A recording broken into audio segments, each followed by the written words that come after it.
is up? This is Ben Falcon's Media Corner, and welcome back to another movie review, aka After I Saw. And this is another video for today for you guys. Like I mentioned when I just uploaded my latest review, which is on Hustlers. If you want to check it out, it's on my channel. But today, this is another review for my AK After I Saw series, and this is a new film that came out on Netflix today. And this is the 2021 slapstick family comedy known as Yes Day. Now, Yes Day was directed by Miguel Arteta, the director of Alexander and a Terrible, Horrible, No Good, Very Bad Day, and Like a Boss, which that's the only one of his movies I have seen. I have not seen Alexander and a Terrible, Horrible, No Good, Very Bad Day, but I do want to check out that movie at some point. And so this basically tells the story of this family known as the Torres family. And so you have a husband and wife who the husband's name is Carlos, played by Édgar Ramírez, and Allison, played by Jennifer Garner. Basically, when they got married, they have 3 children. They have a teenage daughter who's kind of like a rebellious teenager who kind of feels like she can do things her own way. And you got the middle-aged son who's kind of like a nerdy kid who's upset, who likes science and having fun. And you got the youngest daughter who just loves to, basically have loads and loads of fun. And what happens is, basically, Allison and Carlos think that they're kind of disciplined. They're kind of being a bit too harsh on their children, because they kind of not let them have fun in whatever way they want to. Like, say, like, they want to blast off in space by using dynamite or jumping off the roof to swing like Tarzan or something, or anything really reckless at all. And so what happens is, they decide to make a special day for them the next day called Yes Day, which these children let their parents do whatever they want to do for 24 hours straight, and all they have to do is pretty much have to say yes, to say like they want to go to a theme park, or they want to go to a restaurant and eat ice cream, or they want to have a party at the house and do anything they really want to have fun with. So we basically see that whole bunch of craziness throughout the entire movie. So that's pretty much the story of Yes Day. So for going into Yes Day, I didn't know what to expect from this film going into it. And I saw bits of the trailers. I didn't see much of the trailers, but I rewatched the trailer again since I watched this movie. And I watched this movie today on Netflix. It is on Netflix, just to double check, just to inform you guys if you do want to see this movie, if you're a fan of these kind of movies. And for the concept of the film, it is very similar to another film that I have seen like this before, but it's less family friendly.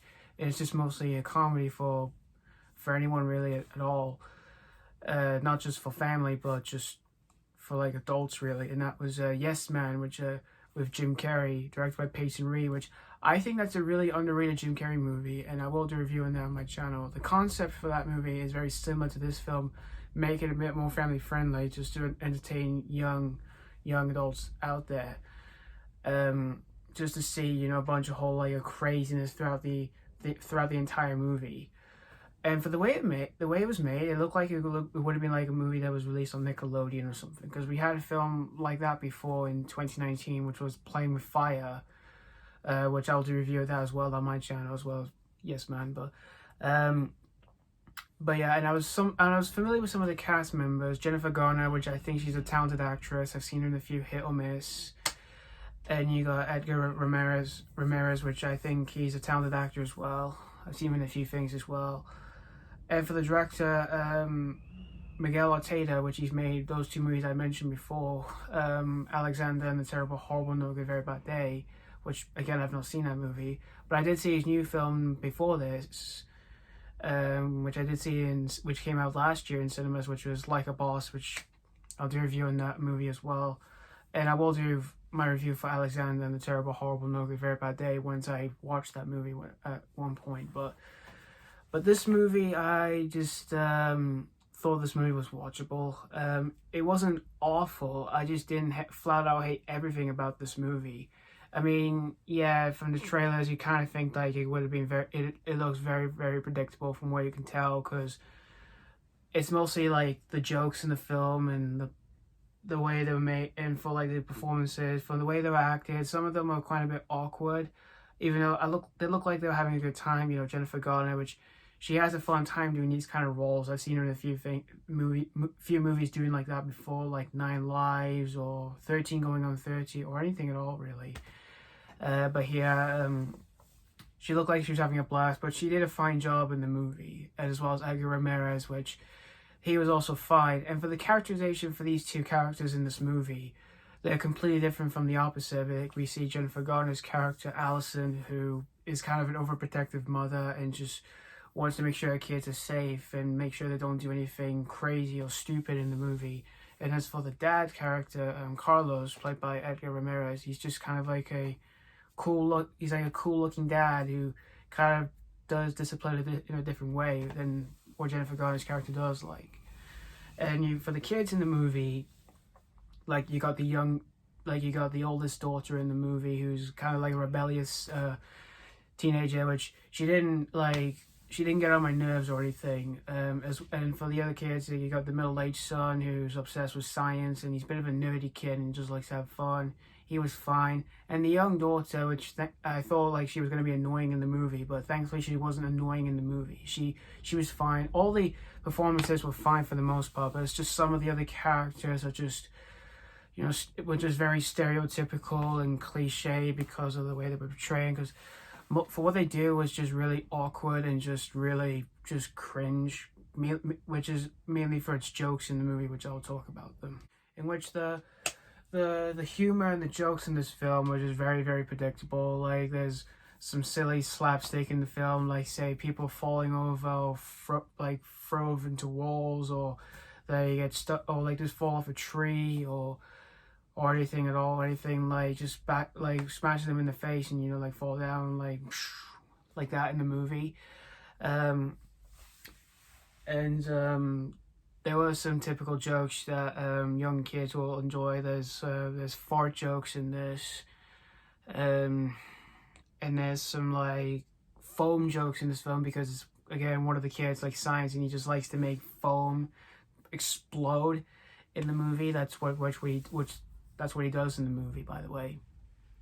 I'm not going to tell you how because it'll be a bit of a spoiler. But if I did say like he does foam in the movie, but it might be a bit of a spoiler. But I'm just not going to say like how he does it. But yeah, and there's a scene where Édgar Ramírez's character Carlos gets attacked by a bird, which that was just so cliched.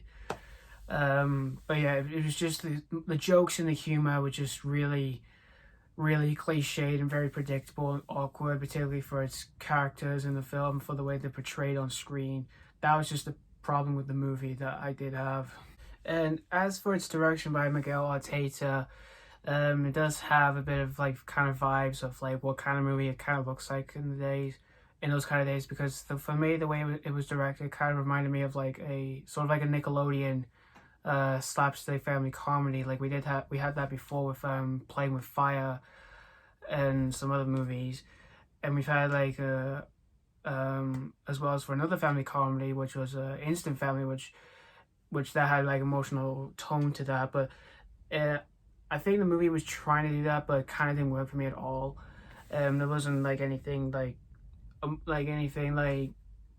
anything for me while I was watching it, because I wasn't like angry while I was watching it. I was just kind of like nearly a bit bored, but there was some decent amount of chuckles, but it was just really overall just a really awkward experience. And this is definitely not the worst movie I've seen of this year for 2021. It wasn't awful. It was just really just watchable for the most part. But if you're a fan of these kind of family comedies, or if you're a fan of like movies of like, say, you have like involves something to do for 24 hours, like we've had some movies like doing that. Like we've had like Yes Man, which that movie kind of has a similar concept to this.